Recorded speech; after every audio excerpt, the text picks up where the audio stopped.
এটা ফুলতলি সাহেব কেমন লেখেন নাই, এটা সারসিনাদার মার থেকে লেখা হয় নাই। এই কিতাবটি লিখেছেন আবু ঈসা মুহাম্মদ আত-তিরমিজি।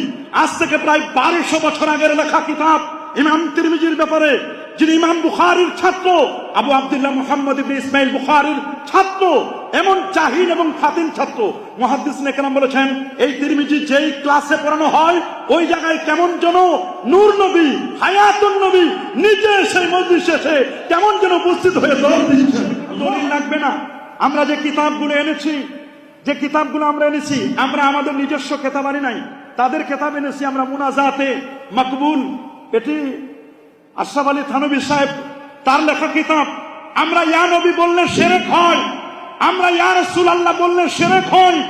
যখন মুনাজাতে মাকবুলের মধ্যে আগিসনি ইয়া রাসূলুল্লাহ, তিনি যখন থানা ভবন থেকে আগিসনি ইয়া রাসূলুল্লাহ, ইয়া রাসূলুল্লাহ যদি থানা ভবন থেকে বলা যায়, মৌলভীবাজার, সিলেট, পৃথিবীর যে কোনো প্রান্ত থেকে ইয়া রাসূলুল্লাহ বলতে কোনো বাধা নাই।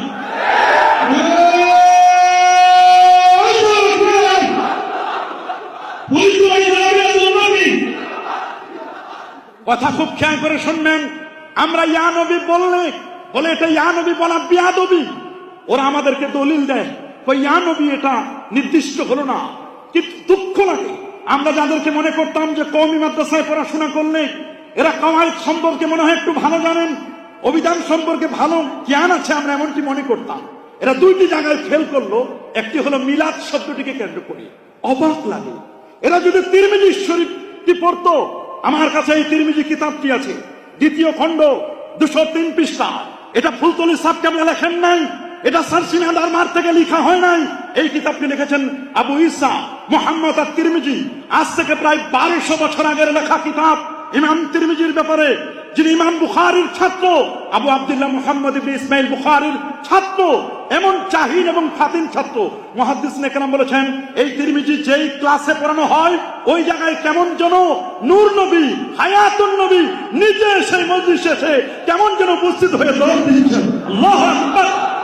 এমন একখানি কিতাব, তার দ্বিতীয় খণ্ডের 203 পৃষ্ঠার মধ্যে বাবু মা জা ফি মিলাদিন নবী সাল্লাল্লাহু আলাইহি ওয়াসাল্লাম একটি বাব কায়েম করেছেন ইমাম তিরমিজি।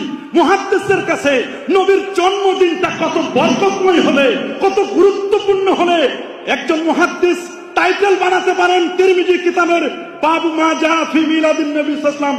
নিচে লেখা আছে বাইনা সাতরাইন, 2 লাইনের মাঝখানে লেখা ওয়াক্তুল বিলাদা, জন্মের সময়। অথচ ওদেরকে জিজ্ঞেস করেন কয় মিলাদ শব্দটি ইসমে আলা, যন্ত্রবাচক, উদ্দেশ্য হলো নবীর সামনে গোস্তাখি করা, বেয়াদবি করা। এই একটি জায়গায় তারা বেয়াদবি করে।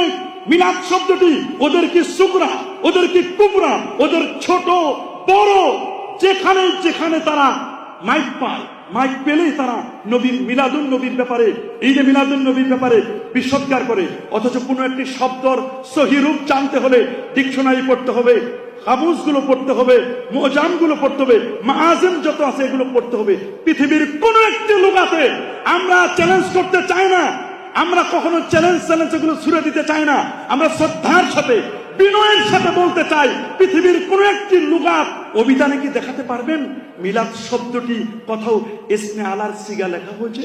বরং প্রত্যেকটি অভিধানের মধ্যে বলা হয়েছে মিলাদ ওয়াক্তুল বিলাদা, জন্মের সময়। এটা ইসমে জরফের সিগা। সুন্দর করে ইসমে জরফ হিসেবে সবাই বলেছেন মিসাক, মিকাত। এগুলো মিকাত, যেখানে মানুষ ইহরাম বাঁধার স্থান, এটাকে মিকাত বলা হয়। আল্লাহু আকবার বলেন। মিসাক, মিআত, ইন্নাল্লাহা লা ইখলিফুল মিআত। আল্লাহ তাআলা ওয়াদা খেলাফ করেন না।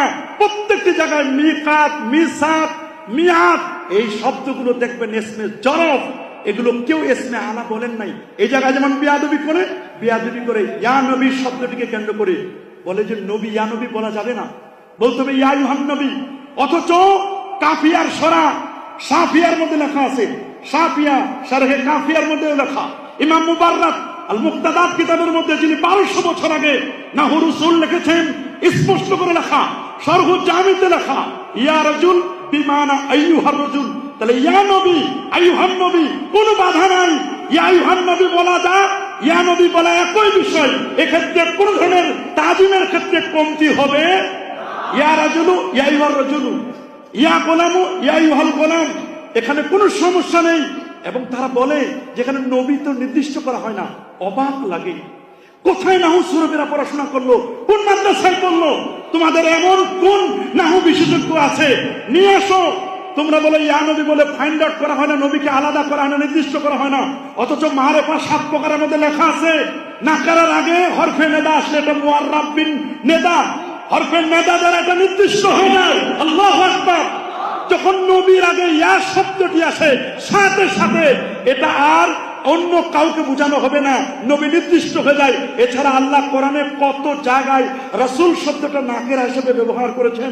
আল্লামা মোল্লা জীবন রহমতুল্লাহ আলাইহি প্রায় জায়গায় তিনি বলে দিয়েছেন, নাকেরাটা যখন রসুলের ক্ষেত্রে নাকেরা আসবে, এক্ষেত্রে অন্য কাউকে বুঝাবে না, এটা কেবলমাত্র আমার রসুলকেই বুঝাবে। আল্লাহু আকবার বলেন। ইয়া নবী নিয়ে তারা একটা ফাইজলামি করে এবং মিলাদ শব্দটিকে কেন্দ্র করে তারা এ ধরনের কথা কিন্তু বলে। আমি আপনাদেরকে দলিলগুলো শুধু স্মরণ করে দিতে চাই। আমরা যে দলিলগুলো পেশ করি সেই দলিলগুলোর মধ্যে পবিত্র কোরআন থেকে যে দলিলটি আমরা দিয়ে থাকি, প্রথম দলিলটি সেটা হচ্ছে সূরা ইব্রাহিমের 5 নম্বর আয়াত, ওয়াযাক্কিরহুম বিআইয়ামিল্লাহ।